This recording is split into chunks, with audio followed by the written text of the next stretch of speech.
Assalamualaikum warahmatullahi wabarakatuh. Perkenalkan, nama saya Muhammad Esa Ardiansyah. Saya dari kelas era 10 Manajemen Fakultas Ekonomi dan Bisnis, dengan NIM 612012303755. Di sini tujuan video ini dibuat untuk memenuhi tugas ujian tengah semester mata kuliah Sumber Daya Manusia.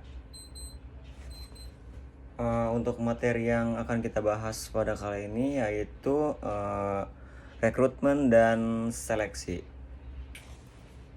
Baik, langsung saja ke pembahasan yang pertama, yaitu ada pengertian rekrutmen. Rekrutmen adalah kegiatan untuk menarik sejumlah pelamar agar tertarik dan melamar ke perusahaan sesuai dengan kualifikasi yang diinginkan. Semua perusahaan dalam industri apapun bisa mendapatkan keuntungan dari kontingensi atau mempertahankan perekrut profesional atau proses alih daya untuk agen perekrutan.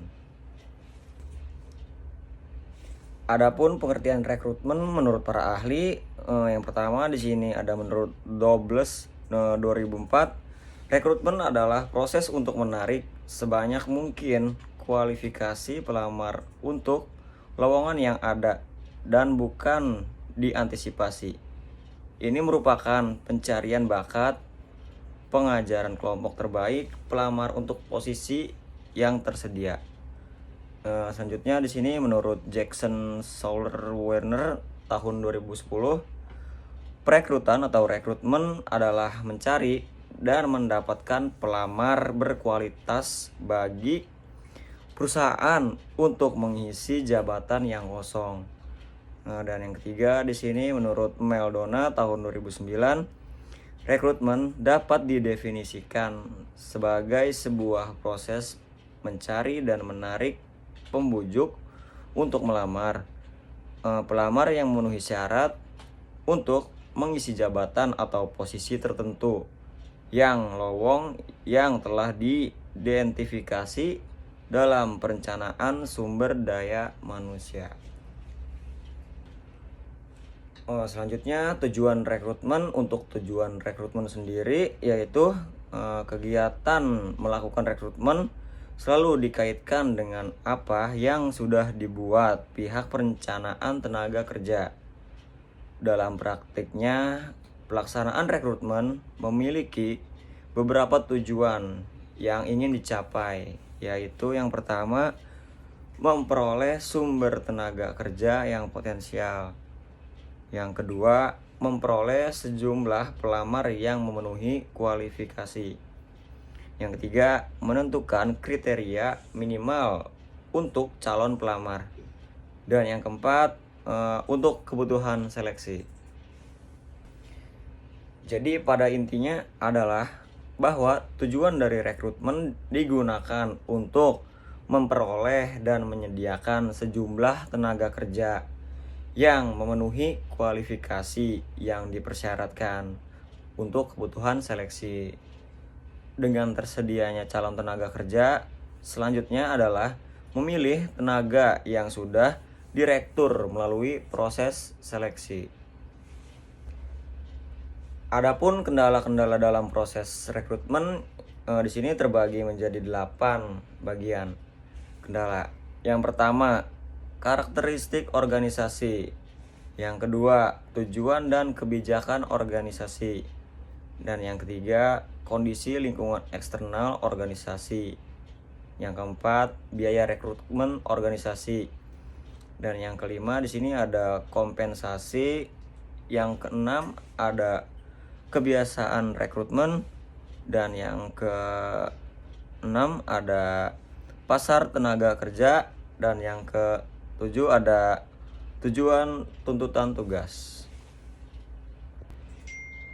Adapun kendala-kendala dalam rekrutmen, kendala-kendala yang bisa dihadapi dalam hal merekrut pegawai atau karyawan yang akan ditempatkan dalam sebuah organisasi atau perusahaan antara lain bersumber dari organisasi yang bersangkutan, kebiasaan pencari tenaga kerja, dan faktor eksternal dari lingkungan. Selanjutnya, sumber-sumber rekrutmen. Sumber-sumber rekrutmen adalah pelamar langsung, lamaran tertulis, lamaran berdasarkan informasi orang lain, jalur iklan, perusahaan penempatan tenaga kerja, perusahaan pencari tenaga kerja profesional, lembaga pendidikan, organisasi profesi, serikat pekerja, dan melalui balai latihan kerja milik pemerintah. Sumber-sumber. Selanjutnya masuk ke materi yang kedua, pengertian seleksi. Seleksi adalah usaha pertama yang dilakukan perusahaan untuk memperoleh karyawan yang kualifikasi dan kompeten yang akan menjabat serta mengerjakan semua pekerjaan pada perusahaan. Pengertian seleksi secara umum sendiri adalah proses pemilihan beberapa orang dari banyak orang dengan kualifikasi yang telah ditentukan sesuai dengan kebutuhan perusahaan. Pengertian seleksi karyawan adalah proses seleksi karyawan di dalam perusahaan, merupakan cara pemilihan orang yang tepat untuk menduduki posisi jabatan atau posisi kerja. Adapun pengertian seleksi menurut para ahli, yang pertama di sini ada Samsudin tahun 2006.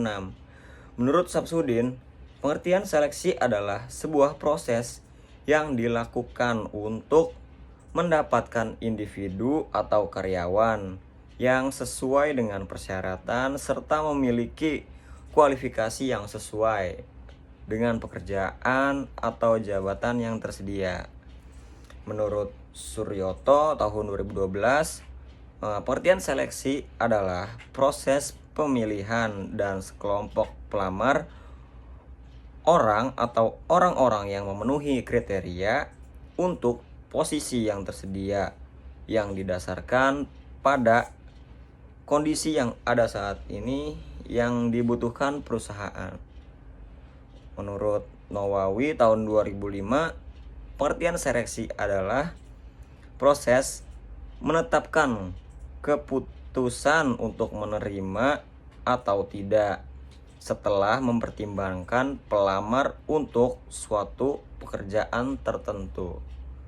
Dan yang terakhir, menurut Hasibuan tahun 2011, pengertian seleksi adalah kegiatan pemilihan atau penentuan pelamar yang diterima atau tidak untuk menjadi karyawan di dalam perusahaan tersebut.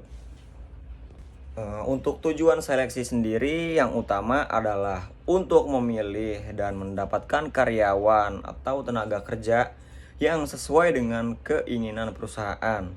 Proses seleksi ini merupakan proses yang terjadi dari dua arah, di mana perusahaan menawarkan pekerjaan dengan kompensasi yang layak, sedangkan pelamar akan melakukan evaluasi terhadap perusahaan dan daya tarik posisi serta kompensasi yang ditawarkan.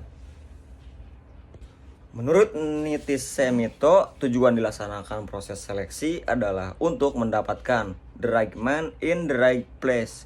Di dalam proses seleksi, perusahaan harus mendapatkan tenaga kerja yang tepat di dalam posisi yang tepat pula.